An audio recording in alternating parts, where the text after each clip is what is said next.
todos, bienvenidos al podcast de World Shakers. Hoy estamos con nuestro invitado especial, el pastor Luis. Luis, es un placer tenerte acá. Para los que no lo conocen, Luis es el pastor general de la iglesia en Virrey, Casa de Oración. Como Dylan lo decía bien, soy pastor con mi esposa en Casa de Oración Virrey. Vamos a ver, tengo mi familia, dos nenas, una de 14 y una de 4 años, casi 5, Maripaz y Lucía. Y no, ahí estamos sirviendo al Señor, ya vamos para 3 años como pastores generales. Estuvimos como 2 años y un poco más de copastores, y ahí comencé. Me acuerdo que me bauticé aquí en Virrey. Lo primero que serví en la iglesia fue en el grupo de teatro y mimo de la iglesia. Y hacía danza también, entonces fue vacilón porque yo podía tener 12 años, tal vez 10, y ya estaba trabajando, digamos, en esa parte. Ginette, mi esposa, era parte del grupo, pero no nos gustamos, éramos muy amigos nada más y ya. Sí, así es, siempre empieza así. Siempre pasa así, entonces teníamos una historia muy bonita, y ahí comencé a servir. Después de eso comencé a hacer sonido, me enseñaron a hacer sonido en la iglesia, entonces me metí por ahí. Después un día el Señor me tocó el corazón con la música, pero yo decía, pero es que ¿qué voy a tocar? Entonces fue cuando como a los 14 años comencé a aprender a tocar saxofón, y ahí comencé la historia de música, ya estando ahí tocando un poco sax. Yo tengo, esta Biblia no lo ando, pero en la otra tengo apuntada la fecha. La primera vez que toqué fue creo que fue 2 de enero, que fue un miércoles en la iglesia, martes, perdón. Mi mamá me regaló una Biblia, entonces ahí apuntamos esa fecha. Fue la primera vez que toqué. Solo me sabía una canción, brother. Entonces, de ahí duré como 2 meses tocando la misma canción. ¿Cuál era? La de Gracias, de Marcus Witt. Gracias. Para darte las gracias. Sí. Entonces eso fue. Solo esa me sabía, entonces solo eso tocaba. Sí. Y bueno, ahí comencé con eso. Después uno de mis primos, Josué, que usted lo conoce bien también, él comenzó a aprender batería, entonces él me comenzó a enseñar un poco de batería. Entonces ya yo le hacía la batería al sax. Hubo un momento muy chistoso porque Josué a veces no iba a la iglesia, entonces me tocaba a mí tocar batería, pero también tenía que tocar sax. Entonces yo estaba con la batería aquí, y cuando venía el solo de saxofón, entonces yo soltaba los bolillos, agarraba el sax y yo solo ponía y seguía con la batería. Fue un tiempo muy vacilón. Había una escasez de músicos fatal en la iglesia, entonces fueron tiempos ahí vacilones. Cuando nos casamos, el pastor Armando en ese momento llegó y me dice a los 3 meses de casado, dice, bueno, yo quiero que usted y Ginette tomen el grupo de alabanza, que sean los líderes. Y yo, entonces nosotros tenemos 3 meses de casados. Y agarramos el grupo de música y comenzamos a trabajar ahí. Estando en el grupo de música, sus papás, Rolando y Halley, fueron nombrados como pastores de jóvenes o líderes de jóvenes de la iglesia. Entonces hizo un grupo Rolando ahí de equipo de trabajo, con Rolando, con su abuelo, ¿verdad? Con don Daniel y doña Cindy y Halley y Rolando. Ya yo desde tiempo atrás, mucho más antes de casarme, no sé, desde que entré a trabajar, desde los 14 años, acompañábamos a ellos a una misión que había en la Carpio. Que había un comedor de niños que usted iba con nosotros, usted era parte del equipo de nosotros, pero era un niño, ¿verdad? Entonces era muy interesante porque ya yo con Rolando teníamos mucha relación, y con don Daniel, entonces íbamos ahí a predicar y a repartir comida. Yo no sé ni cuántos años fui. Entonces cuando Rolando y Halley toman el grupo de jóvenes, nos hacen parte del equipo. Entonces estaba mi hermana Carol, Helen, Gardo, Josué, Ginette y yo. Entonces éramos el equipo de trabajo de Rolando y Halley. Y entonces ahí fue cuando se fundó Conexión Vital, lo que hasta hoy sigue llamándose Conexión Vital. Y fue porque había un grupo de una de la iglesia donde ustedes, allá en Estados, que se llama Conexión Vital también. Solo que en inglés, pero yo no lo voy a decir porque suena muy feo, pero... Vital Connection. Esa misma. Entonces... Ahora solo es... Bueno, la iglesia ¿se acuerda cómo se llamaba la iglesia? No me acuerdo. Victory. Victory, sí. Iglesia de Victoria. Y el grupo de jóvenes se llamaba Vital Connection, Conexión Vital. Pero recientemente ya la cambiaron a Grace Life. Entonces ahora es como Grace Life Youth o Jóvenes Grace Life. Entonces en ese tiempo habían venido varios jóvenes, entre ellos venía Chris y varios ahí, Mateo, eran varios ahí. Entonces se tomó el nombre de ahí y se comenzó como Conexión Vital. Ya hoy llevan, no sé, 15 años o más de llamarse Conexión Vital. Ya se quedó ese nombre. Entonces estoy trabajando en ese tiempo. Nosotros seguíamos siendo líderes de alabanza de la iglesia. Después Ginette, quedamos embarazados, ¿verdad? De Maripaz. Ya teníamos 3 años de casados y casi como 2 años y algo, sí. Y quedamos embarazados de Maripaz, de nuestra hija mayor. Entonces era un poco cansado porque era Ginette embarazada, el grupo de alabanza, los jóvenes. Entonces llegamos a un punto donde teníamos que tomar una decisión. Yo siempre he sido un apasionado por la juventud, siempre. Y me acuerdo que en ese tiempo Ginette decíamos, ¿qué vamos a hacer? Y luego yo, pues, no sé, yo quiero seguir con los jóvenes. Ginette le fascina la música, a mí también me encanta, pero siempre tenía una inclinación por la juventud muy fuerte. Entonces me acuerdo que en ese tiempo dijimos, bueno, seamos sinceros, oremos.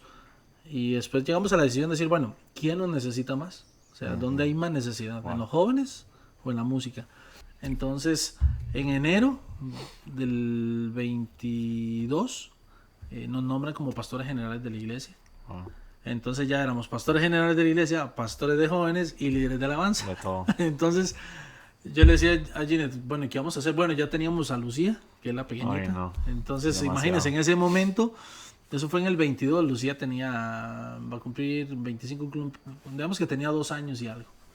Entonces eran muchas cosas en nuestro entorno, más los trabajos. Ginette también trabaja, entonces comenzamos a ver qué era lo que Dios quería. Yo sí sentía en mi corazón muy fuerte no soltar a los jóvenes, más por la transición que estaba viendo de ser pastores generales. Sentía que si yo me podía involucrar con la juventud, digamos, hacer un buen gancho para involucrarlos con la iglesia general.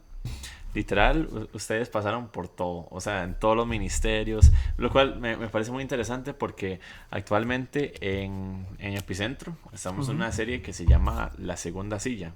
Y básicamente se trata de no ser como, por decirlo así, el número uno, el centro de atención, que normalmente en iglesias es el pastor general, ¿verdad?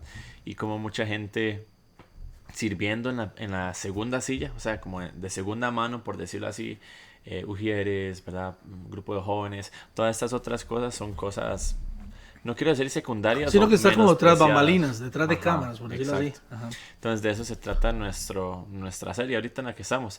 De hecho, el lema es como ser segundo no significa ser irrelevante. Y es vacilón ver todo lo que usted ha pasado, porque literal es como ver uno empezando una compañía, ¿verdad? Uno empieza así al principio haciendo, no sé, lo más básico, que era el grupo de obras. Obra de teatro y mismo, sí que era. Imagínese, el grupo de teatro no se presenta todos los domingos ni todos los miércoles, sí. O sea. Y de pasar de eso a la música, pastor de jóvenes, ahora pastor general. Porque incluso en la música, acuérdate que entré como sonidista y duré 2-3 años de sonidista, o sea, igual, yo estaba atrás sentado, moviendo perillas y corriendo por todos lados, zafando, conectando cables. Sí. Entonces es como eso. Yo creo que hoy, digamos, ya cuando uno vuelve a ver atrás todo lo que ha pasado, o sea, como le digo, tengo 41 años, ese es el reto que quería darle. Yo nací en el 83 y pues investigando con un pastor que logré contactarme hace un par de años, que fue joven de la iglesia de nosotros. La iglesia comenzaron en Virí, la que estamos actualmente, comenzaron a construirla en el 81 más o menos. Wow, ¿en serio? Entonces estamos hablando que la iglesia tiene casi la misma edad que yo. Y bíblicamente, pues el número 40 significa muchas cosas a nivel bíblico, ¿verdad? Es un tiempo de transición, es una nueva temporada, es un tiempo de conquista, una nueva generación, ¿verdad? Hay muchas cosas que si usted analiza en la Biblia, el número 40 significa muchas cosas. Sí. Siempre del número 40 hay algo trascendental que sucede. Entonces creemos que todos estos años atrás fue un tiempo. Jesús había ayunado 40 días. 40 días, o sea, son muchas cosas, digamos, el ministerio de Jesús comenzó en el desierto. A los 40 días de ahí, cuando él sale, de ahí es donde arranca el ministerio de Jesús, antes, ¿no? Sí. Entonces, el 40 tiene un significado muy, muy especial, ¿verdad? Creo que el diluvio también anduvo por ahí, o sea, son muchas cosas que si usted puede analizar son nuevos comienzos, son reseteos. El pueblo de Israel anduvo 40 años en el desierto y cruzó. Entonces, son cosas que uno va analizando. Entonces, hoy entiendo que la iglesia va a cumplir 42 años, 43 de existir como en sí, ¿verdad? Y entiendo, digamos, que todo lo que pasé de ahí para atrás fueron procesos importantes para lo que hoy estoy viviendo. Yo era de esos niños que subían las gradas a la escuelita dominical, Era de esos niños traviesos, de esos jóvenes que eran rebeldes, ¿verdad? Sí. Que me acuerdo que en ese tiempo me gustaba mucho andar de negro. Siempre me gustó mucho el rock, entonces siempre... Bueno, todavía. Todavía sí, pero digamos, me ponía esas cadenas, es que tal vez ustedes son muy nuevos, es que eso más de la vieja escuela, ¿no? Más old Yo school. me acuerdo, era como chatilla, o sea, Era como chores un- que llegaban más allá de la rodilla. Exactamente, y uno usaba ropa negra con cadenitas de pelotitas así, ¿verdad? Que se usaba, y en eso yo tenía el pelo Talladitas. largo, entonces lo tenía como por los hombros, Ok. entonces uno era como rebelde, llegaba a la iglesia con las faldas por fuera. Como punk. Sí, También. sí, sí, era una cosa extraña, no sé, Ok. yo ni sé qué, por dónde iba. Y uno fue rebelde en ese tiempo, pero todo eso, digamos, don Armando fue el pastor que más tuve en toda mi vida. Y él me pasaba restringiendo muchas cosas, me llamaba mucho la atención. Hoy entiendo por qué él veía algo que yo no veía en ese momento, Sí. ¿verdad? Y eso fue formando mi corazón de una u otra manera, junto con el de Ginette, para hoy estar sirviendo. O sea, creo que desde los 10 años, o no, desde los 7 años estoy sirviendo al Señor. O sea, prácticamente comencé a leer y ya comenzaba a servir al Señor. Entonces, Y en, algo tiene. en toda esa etapa, ¿usted alguna vez llegó a pensar que usted iba a ser pastor general? ¿O era algo que tal vez le llamaba la atención? No, siempre me gustó hablar. Siempre me Ok. gustaba hablar, digamos. Poder predicar. Siempre lo veía como algo muy chuzo. O sea, yo decía que carga la gente que tiene eso, ¿verdad? Que puede agarrar un texto de la Biblia y para allá y para acá. Siempre fui muy admirador de Dante Gebel y así. Entonces yo decía, qué chiva.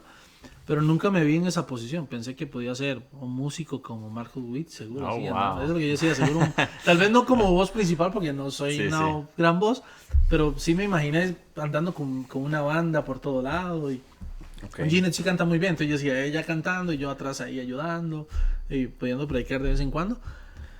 Pero no, o sea, en realidad joven nunca pensé en ser pastor, jamás. O sea, no algo, o sea, esto comenzó cuando Dios comenzó a hablarme, ya yo podía tener como desde los 30 y algo, Wow. ya fue cuando comenzó eso a golpear y a golpear y mi corazón comenzó como a mudarse, ¿verdad? Como una culebra cuando muda de cuero, ¿verdad? Sí.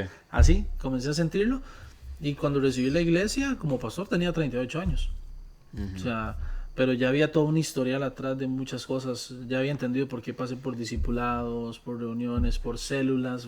Fui líder de células. O sea, es que Soy la... anduve por todo lado, o sea, por todo lado. Yo no sé si era como esas Limpiaba macetas. los baños. Sí, sí, sí. No, en hombre, el no, parqueo, hasta eso. acomodaban. Me acuerdo cuando se construyeron etapas de la iglesia, ir a la iglesia a volar mazo y Ah, sí, de cuando todo. ponían alfombras, yo estaba ahí. Sí. Siempre el pastor me involucró en todas las actividades de la iglesia. Entonces, digamos que hoy, digamos, cuando ya usted se detiene un momento y vuelve a ver el panorama, usted ya entiende. Dice, ya sé por qué, Señor. Era importante, digamos, hoy yo puedo hablar con los diferentes líderes de la iglesia y poder decirles, mira, yo pasé por ahí, yo sé qué es eso, esto se puede hacer de esta manera. Yo empecé a servir en un grupo de jóvenes, tenía creo que 14 años. ¿Verdad? Yo le decía a Dios, vea, Va por el mismo camino. yo puedo... Qué duro. Yo le decía a Dios, vea, usted me puede mandar donde usted quiera, ¿verdad? A un país peligroso, puedo ser misionero, puedo servir, puedo lavar los baños, de todo, pero que nunca me ponga a hablar enfrente de la gente. Yo nunca voy a predicar, nunca voy a ser pastor, no voy a dar un mensaje. Tal vez una célula, ¿verdad? Un grupo pequeño ahí, tener una reunión, pero hasta ahí, ¿verdad?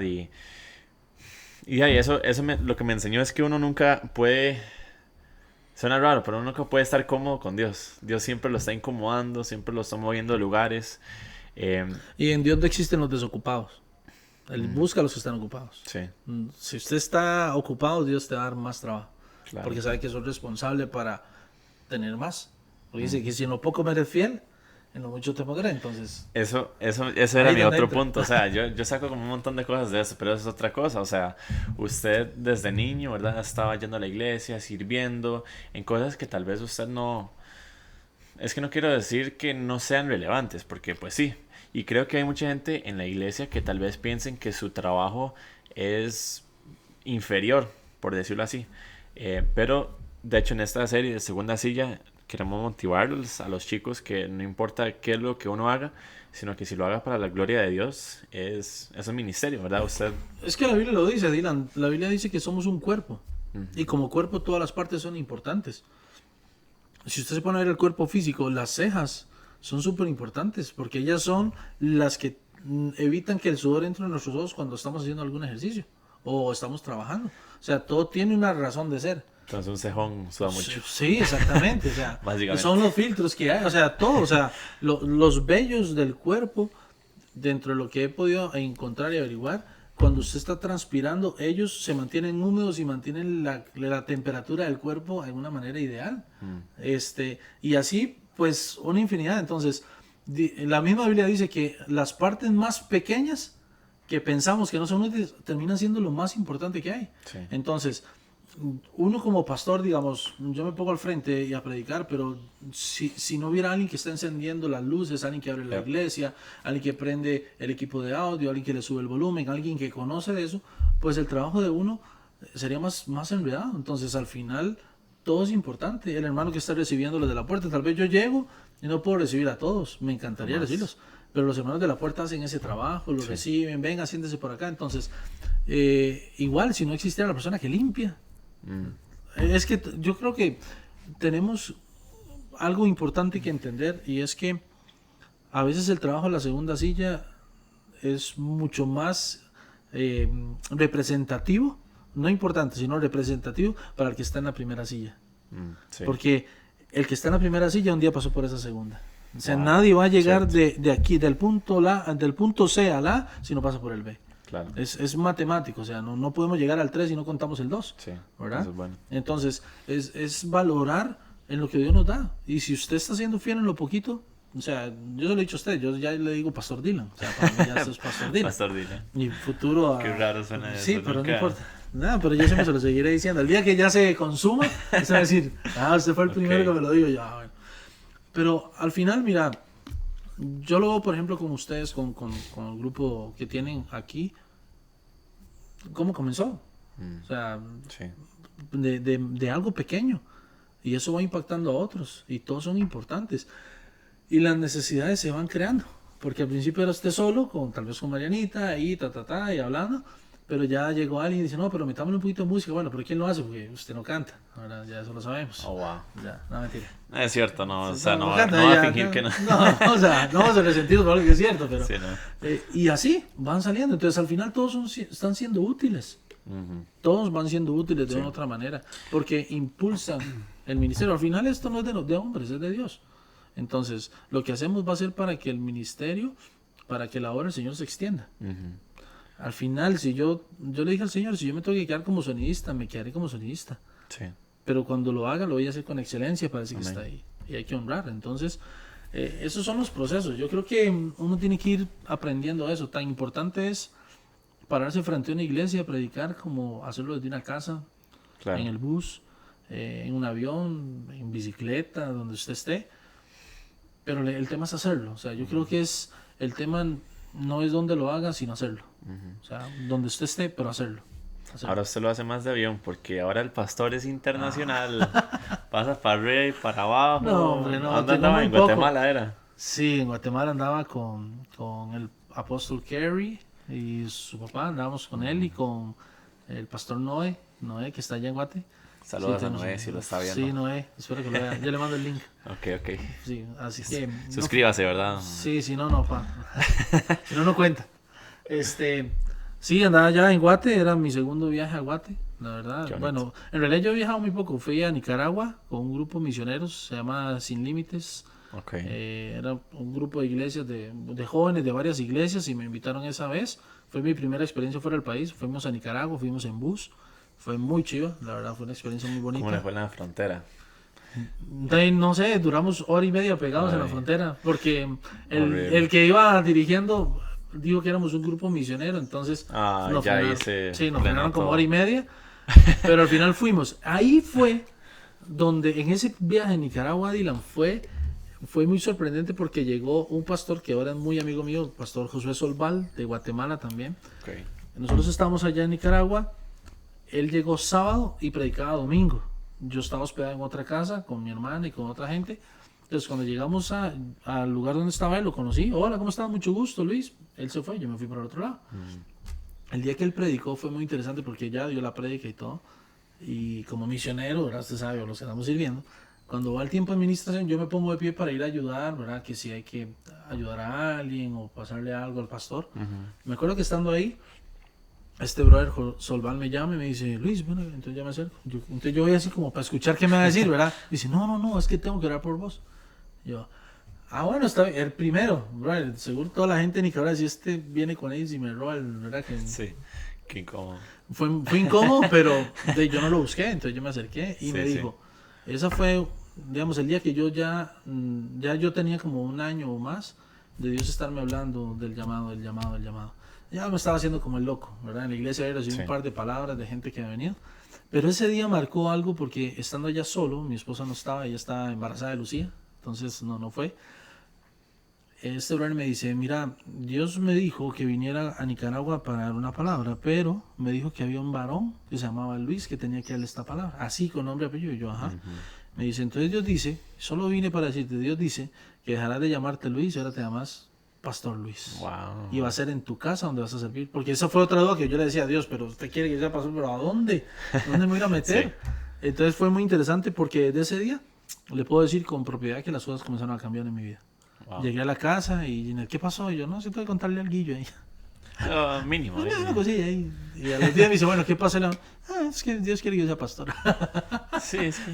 Entonces, fue muy fuerte porque ella me decía, Luis, y yo, sí, Dios habló, y me dice, ¿y dónde? En la casa. Entonces, ¿y dónde? Y listo, dejamos que el Señor obrara y al final lo hizo a su manera, en su tiempo, a su forma, como Él quiso. Y yo la verdad es que hasta el día de hoy no he encontrado un solo siervo en la Biblia que haya entrado con bombos y platillos a servir. Entonces, como tú quieras, y no, fue muy interesante la manera que Dios lo hizo. Estamos muy contentos, la iglesia ha ido dando frutos, ha ido creciendo. Bueno, sí. Pero ahí vamos, es parte de. Sí, qué bueno, me encanta escuchar eso. De hecho, en esta serie que estamos viendo, ¿verdad? Mari empezó predicando con Moisés y Aarón, ¿verdad? Que todo el mundo sabe quién es Moisés, ¿verdad? Y lo que ha hecho y demás, pero no se habla mucho de Aarón, ¿verdad? Obviamente, pues eventualmente él llega a estar amando y demás, pero sin Aarón, Moisés probablemente no pudo hacer todo lo que hizo, ¿verdad? Porque Moisés estaba nervioso de que no podía hablar, ¿verdad? Y era tartamudo era, creo que era. Sí, es que hay todo un tema, porque he estudiado un poco eso. Y bueno, acuérdense que cuando Moisés es llamado para servir, Moisés tenía 80 años. Entonces, lo que se dice es que algunos piensan que era tartamudo, pero otros lo que hablan es que como era un señor de 80 años, tal vez era lento para hablar. Pues ya, usted ha visto que a algunos adultos mayores ya se les traba o son lentitos para hablar. Veces, lo siento, pero a veces me estresa uno hablando con un abuelo y él... Exactamente, pero... entonces posiblemente eso es lo poco que he podido investigar ahí, lo mucho, se anda por ahí. Entonces Aarón era un hombre mucho más joven que él, un poco más joven, entonces por eso se decía que tenía más facilidad, ¿verdad? Para hablar. Porque recuerde que Moisés era de escuela egipcia, entonces él era un príncipe, ¿no? Entonces imagínate, él tenía toda la educación y la formación, o sea, no creo que haya sido un hombre que no tuviera palabras para decir. Sí, que creo que más el tema era por la adultez de él, digamos, tenía 80 años, que eso también es otro maravilloso, porque Moisés sale a los 40 de Egipto y se va para el desierto donde está siendo el pastor de las ovejas de Yetro, su suegro. Son 40 y a los 80 lo hubiera llamado y a los 120 es cuando él muere. Wow, entonces, sí, va de 40 a 40. Entonces esos son datos históricos ahí interesantes. Matemática bíblica, matemática bíblica. ¿Y si ya llegó a esos 40? Sí, ya por eso me siento que estoy en una transición especial del Señor. Sí. Ya qué bonito. Una generación especial. Genial.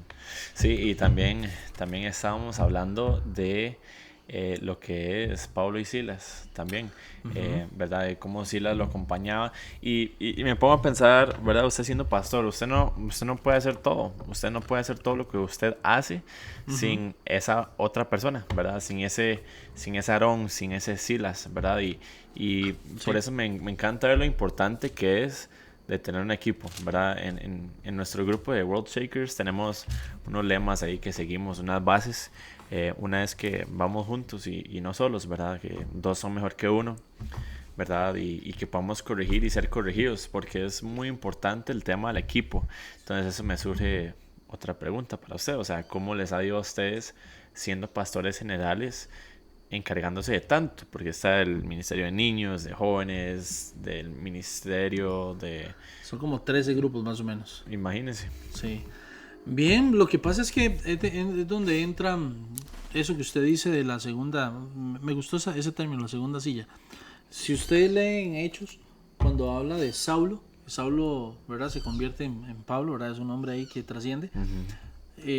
Para que existiera un Saulo, o sea, bueno, de Saulo pasa a ser vamos a ver, es que se me va el nombre, se me olvida. Para no Saulo de Tarso a Pablo. Sí, a Pablo, ok. Para que existiera, o sea, existía Saulo, que era el perseguidor de la iglesia y todo. Para que existiera Pablo, hubo un hombre en medio de ellos dos, que no se habla más en la Biblia, solo se menciona en Hechos 9 una vez. A ver, no me diga, déjeme pensar. 1:9. Ajá. Ok. No, bueno, 9, no. Ya Hechos sé. 9. Creo que ya sé. Ajá. Esteban es. No, hay un discípulo, se llama Ananías. Ok. Ananías, Ok. entonces, es lo que dice usted, la segunda silla siempre es importante porque para que exista un Pablo, tenía que existir un Ananías, porque dice que Ananías era un discípulo llamado, dice el discípulo llamado Ananías, que el Señor lo manda y dice, mira, vas a ir a tal lugar, te vas a encontrar un hombre que está sin vista, vas a orar por él. El que lo lleva y le... Ajá, Sí, y él dice, pero este no es el cierto. que anda persiguiendo a la iglesia. Ajá. O Ya me sea, acordé. sabían la fama que tenía Saulo, ¿verdad? Entonces después él dice, bueno, ahora dejarás de ser Saulo y te llamarás Pablo. Entonces, sin Ananías solo se menciona en el verso 9 de Hechos, revíselo, o sea, usted lo puede leer ahí, Sí. y los que están ahí pueden sacar su Biblia, solo en el 9 lo menciona. Entonces, era importante, para que existiera un Moisés, se ocupaba un Aarón. Sí. Para que existiera un Saulo, tenía que existir un Ananías. Y así, ¿verdad? Digamos, la primera mujer evangelista, o creo yo, el primer evangelista en la Biblia, es cuando habla de la mujer en el pozo de agua, la mujer ay señor, se me olvida el nombre, la samaritana. Dice que cuando ella llega a la fuente, Jesús llega y le da agua, y ella sale corriendo, ¿verdad? A decir que llegó el Mesías. Y dice que fue y le predicó a todo el pueblo. Entonces cuando bajaron, todo el mundo se reunió y sabía quién era él. Entonces ahí usted encuentra para mí la primera evangelista. Entonces, cuando quieren menospreciar ahí como un postdata, cuando quieren menospreciar el ministerio de la mujer, estamos mal. Las mujeres fueron muy usadas en la Biblia, ¿verdad? Y tenían esa autoridad para hablar. Y esa mujer, y no era ninguna santa, ¿verdad? Porque dice que cuando está hablando, dice, es que 5 maridos, ¿verdad? Sí, pocos esposos. Al final Dios no desprecia a nadie, a todos los va a utilizar. Claro. Y volviendo a esa pregunta, pues Dylan, yo creo que vea, esto es un tema muy delicado y es lo más difícil para uno como pastor en una iglesia. El tema de quién te ayuda. Porque, digamos, yo tengo una responsabilidad bíblicamente como pastor de cuidar las ovejas, ¿verdad? Dice que los pastores somos los ángeles de la iglesia. Cuidamos la iglesia, por ende tenemos que alimentar las ovejas, cuidarlas, alimentarlas. Y dice que de todas yo tendré que dar cuenta. Eso era algo por eso es que yo decía, no, Señor, de mí no, ¿verdad? Pero sí, nosotros como pastores tenemos que darle cuentas a Dios por cada una de esas almas. Entonces, yo puedo tener 15 grupos en la iglesia, o usted, digamos, en este caso vamos a hablar de usted. Usted puede tener varios trabajando en el equipo, pero quien va a tener que darle cuentas al Señor de estos jóvenes que llegan a cada reunión de Epicentro, o yo como a cada persona que llega a la iglesia, quien va a tener que dar cuenta soy yo. Entonces, uno tiene que filtrar mucho quién va a estar cerca de usted trabajando. ¿Por qué? Porque yo tengo una responsabilidad. Yo le puedo delegar a usted una obligación como líder, pero la responsabilidad principal sigue siendo mía. Entonces, a quien usted ponga a servir, usted sabe que si lo hace bien, pues que salva a Dios, gracias. Pero si lo hizo mal, Dios te pedirá cuenta de eso. Porque la responsabilidad no la puedes delegar. Puedes delegar obligaciones, pero la responsabilidad que tenemos del llamado, no. Entonces, muchos de los que hoy son líderes, casi que el 90% de los que son líderes dentro de nuestra iglesia, fueron mis compañeros de liderazgo. Porque yo era líder de música y ellos eran líderes también. Entonces, prácticamente ya los conozco a todos. Como seres humanos, pues todos tenemos una que otra cosa, hasta yo, cosas que no están del todo bonitas, ¿verdad? Claro. Pero uno está trabajando y tal vez es lo mínimo. Entonces, creo que cuando uno tiene cierta cantidad o cierto tamaño en una iglesia, hay que pedirle mucho a Dios a quién pones ahí. Y siempre manda ángeles. A veces uno va a tomar una decisión con alguien y llega un hermano y dice, mira, hermano, es que pasa tal y tal cosa con tal hermano. Entonces, sin querer queriendo, dice Chespirito, ¿verdad? Ya uno, Dios lo advierte. Y yo, no, ok. Entonces eso ha sido muy interesante. Como con otros, Dios, no, me dice, dale. Y yo, ok, voy. Y creo que la gente que siempre tiene un sí para usted es gente que ha entendido el llamado, ha entendido la misión que tienen. Hoy me reuní con 2 varones, tengo un proyecto ahí que estoy armando, y les dije, mira, si quiero hacer tal y tal cosa, ¿qué piensan? Y me dijeron, Paz, así sea que usted me llame para ir a barrer la iglesia, cuente conmigo. Entonces uno se da cuenta que son gente que ya tiene ese corazón preparado por el Señor. Claro. Dios te lo va a poner.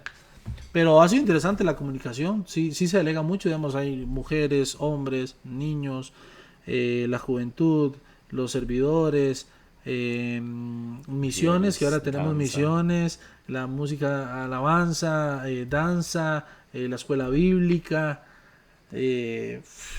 no sé. Le faltan, ¿qué? 3. Por ahí, sí, no sé, que me perdonen si lo escuchen, si no se dan cuenta no pasa nada, pero son muchos grupos y hay un hermano encargado de los ayunos de los domingos, otra hermana encargada de los ayunos de entre semana, otra, los de plenitud, que son los adultos mayores de la iglesia, el grupo de intercesión, que son los de oración. Wow. Son muchos grupos, entonces hay unos hermanos que me ayudan en temas de matrimonios, y es otro grupo de matrimonios, otros que me ayudan en consejería. Entonces en realidad es muy extenso. Está el grupo de multimedia, que son los que se encargan de toda la parte de redes y transmisiones de los cultos de la iglesia. Entonces sí, son muchos grupos, pero creo que todo está en dejarse que Dios lo guíe y conocer a la gente. Pero sí siempre tener algo claro, y tal vez ahí donde yo leí con mis decisiones como pastor, junto con Gine, es que yo tengo una responsabilidad que no puedo delegar. Puedo delegar obligaciones, pero la responsabilidad no. Claro. Si usted pone a Chichi a tocar o a predicar y tal vez Chichi predicó algo que no estaba bien, pues obviamente Chichi tendrá que dar cuentas, pero usted tendrá que dar cuentas sobre lo que él dijo. Claro. Entonces por eso es importante que uno tenga mucho cuidado a quien pone, a quien hace, por testimonio y muchas cosas. Más o menos por ahí. No sé si le respondí, pero más o menos por ahí. No, sí, de fijo.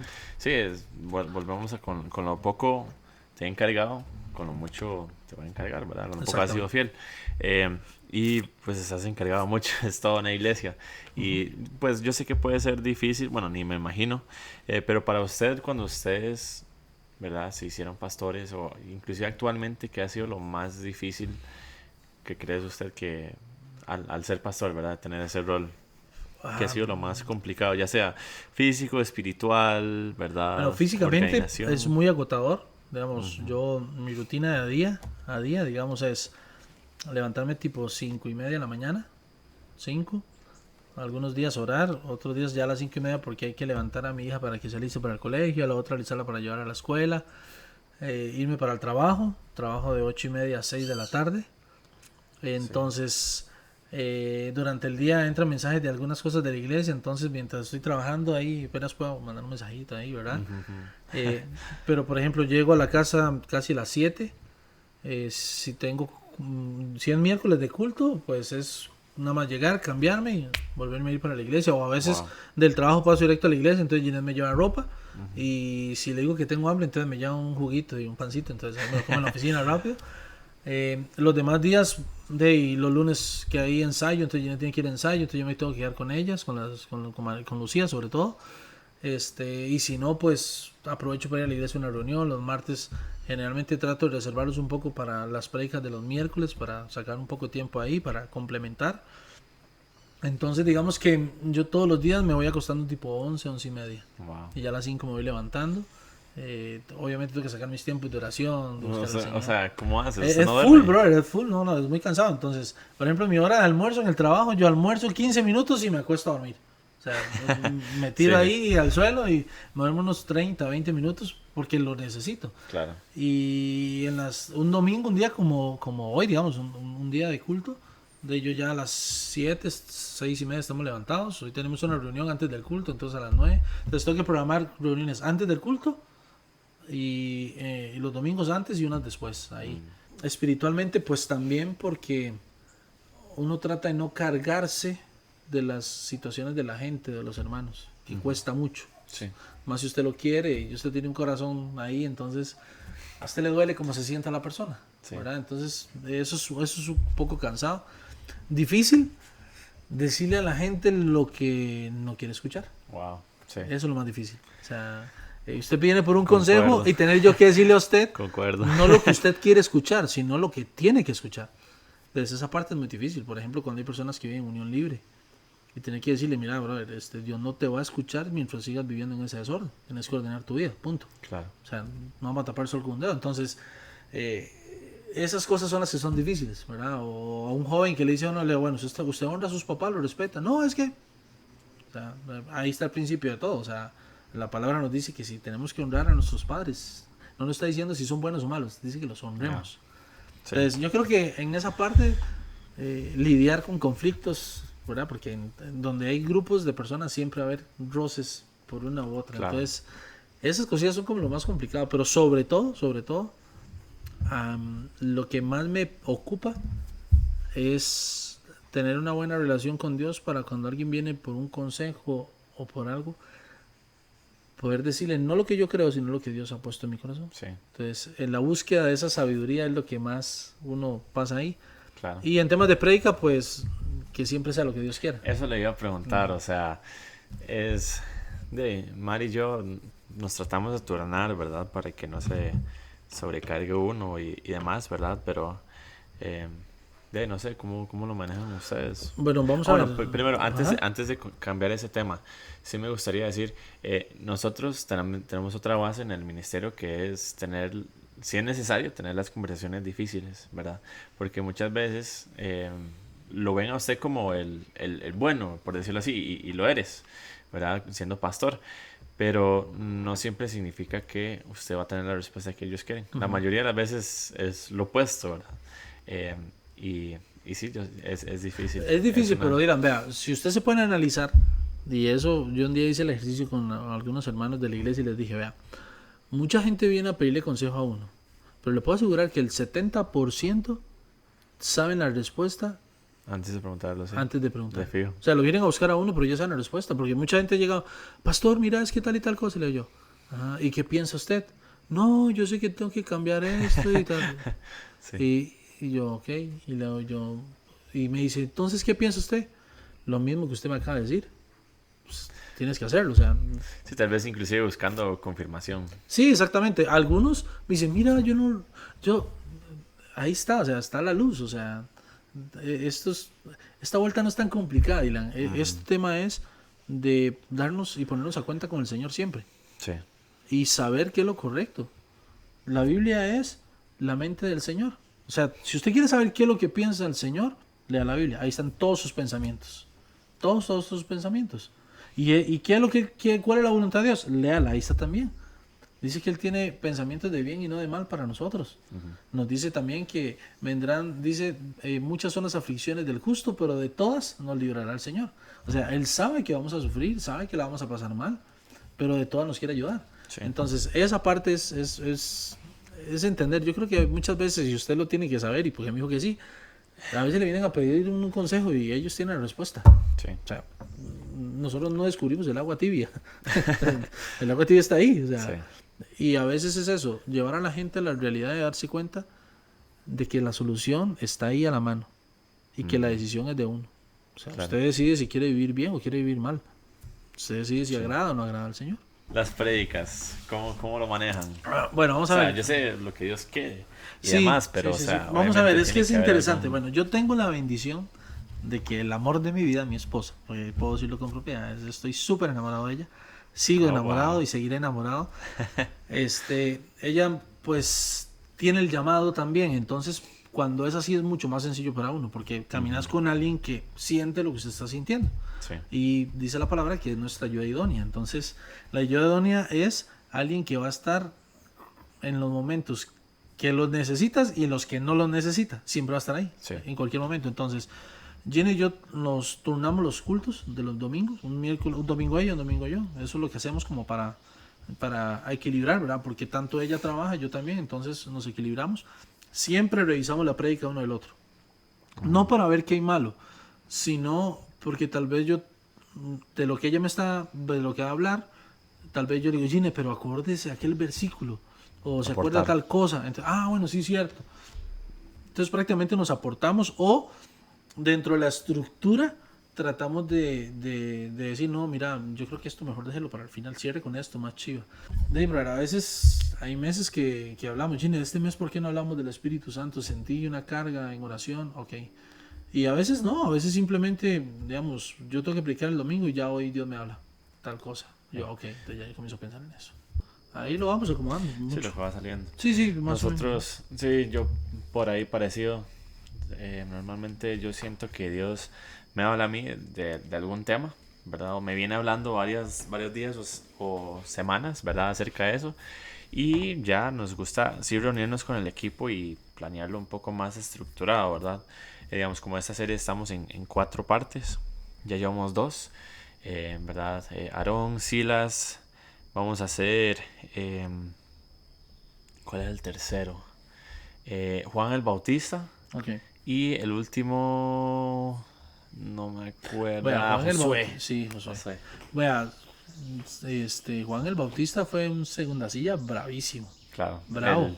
Creo que Bravo, vamos a cerrar bravo, con bravo, ese, porque bravo. ese Ese es es muy bravo. Es el top para mí. Y igual, Josué también, o sea, Josué fue una cosa seria, o sea, siempre estuvo ahí atrás en todo el proceso. Sí. Pero si se pone nada más como un dato, ¿cómo comienza la conquista con Josué a la tierra prometida? Abriendo el mar, abriendo el Jordán. Muy parecido a lo que Moisés hizo. Pero sí, todo eso lo del pastor es lindísimo, ¿verdad?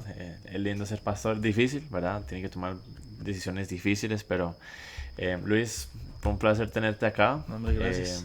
Gracias por venir, sacar el tiempo, ¿verdad? Yo sé que usted es un pastor muy ocupado, hasta pastor internacional, ¿verdad? No, hombre, pero más o menos, todavía no. te Vamos poquito a poco. agradecemos. Ahí para los que los quieran visitar, en Virri, Casa de Oración. No sé si salen en Waze o no. Sí, sale en Waze, lo puede buscar Ahí en Waze. está. Ahí puede buscar en Facebook también y ahí nos lo lleva al WhatsApp y ahí le podemos mandar la ubicación. Genial. No, yo feliz y créame que siempre le dije al Señor, si usted me pone como pastor, yo no quiero quejarme.